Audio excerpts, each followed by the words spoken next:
You mentioned the arts. O1s are another thing that London does in mass. It's like a big thing, which leads to a lot of issues popping up.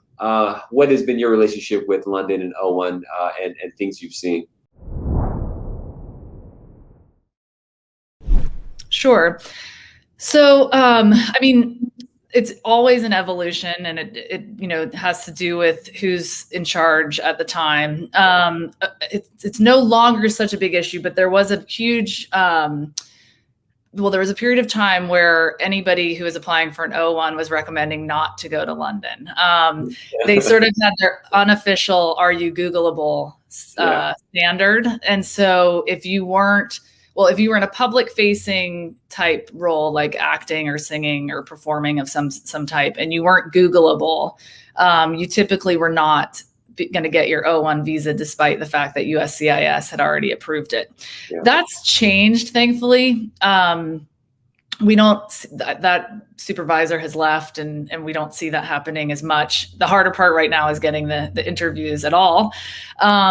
But basically, I would say with respect to O's in London, number one is I visas, which people use historically for a lot of different purposes, many of which were probably not permissible. London has taken a very hard line on I visas. So these are media visas? Pardon? Is I the media reporter? It is, but they also can be used for production companies, independent production companies. And so there was a lot of it's a documentary.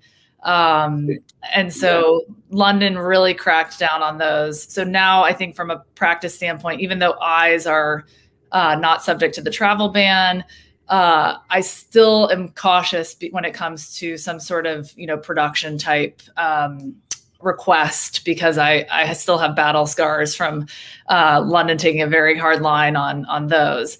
And then the other thing to mention is just that London has been very good about prioritizing people in the arts and entertainment world. Always has been. I think, obviously there's a huge synergy between the US and UK, with arts, television, film.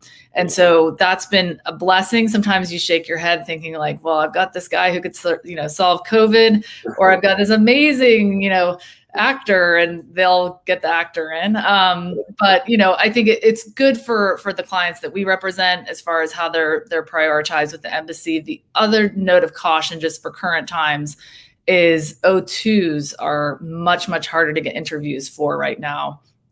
We do see a lot of our O1s getting expedited interviews, and the O2s are sort of languishing, and often they're the more important part of the production. Yeah. And one thing with the lack of interviews and a lot of these categories, it means the officers reviewing them kind of don't get the day-to-day practice, so they may forget, or it's just, you got to stay on top of what the rules are. I have this issue with L's when I used to do a lot of L's. A lot of consular officers who were newer, didn't have experience, would find mistakes in the L's that weren't correct. And so there's a lot of continuing education that happen, which is going to happen now because they're spending all their times on NIEs or something like that.